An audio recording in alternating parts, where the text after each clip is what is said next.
A common thread with guitar gear, especially digital modeling, but this is true across just about every piece of guitar gear that we talk about, is the idea of option paralysis. How many times have you been chatting to somebody and they go, mate, just got to cut you off. I just get a Les Paul, cable, plug it straight into a Marshall. Sounds sick, that's all I need.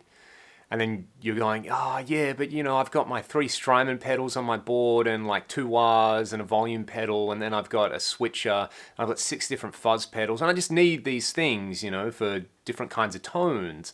And there's so much variation, and then I sit there spending more time tweaking than I actually do playing.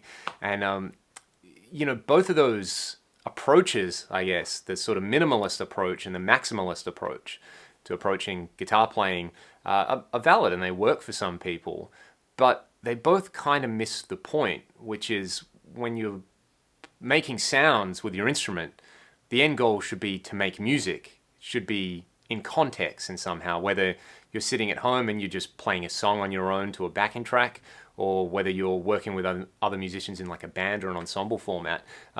The end goal with all of this stuff is that you actually want it to be heard, right? So I think a good middle ground, so to speak, and this is a piece of advice that I got given a long time ago that really changed the way I think about music, is use the first thing that works.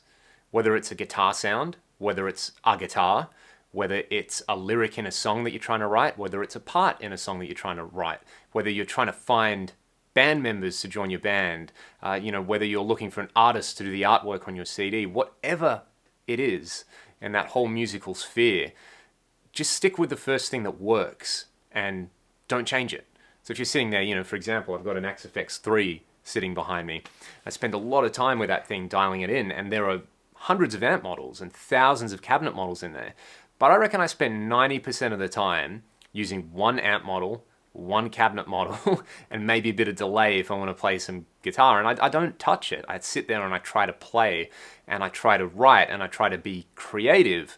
And I found that approach, for me anyway, has just made me so much better as a player. It's made me so much happier as a musician, and it's ended up in me generating so many more ideas that I can turn into songs that I can actually share with people and play with my buddies in the band. So I could spend the whole time going, should I have the treble at 6 or 6.05? Which one sounds better? The reality is, if both of them work, use whichever one you're at the moment. If you know both of them work in the mix, or both of them work in the context of the song, or they're appropriate sounds, don't do anything to it. If you're at a gig and your sound guy says, hey dude, the guitar sound, it's way too loud and it's way too bright, can you maybe turn your treble or your presence control down and maybe turn the master volume down? That's really easy to do. Just turn it down, look at him and go, hey dude, are you happy? Are you happy? And more often than not, the sound guy will go, yeah, that's fine. More often than not as well, you'll change nothing and you go, is it changing? And they'll go, yeah, it's fine. So again, it's about the first thing that works in that case. When you're recording as well, I did this recently. I took the Axe into the studio and I was sitting there and I was playing, and the engineer, my buddy Troy, is sitting there listening to the guitar in the context of the track. And I'm playing and he's saying nothing, and I'm tweaking, and I'm just sort of doing anything. I'm turning the knobs all the way from 0 to 10 and hoping that they land somewhere. And out of nowhere, he just kind of goes, that sounds pretty good.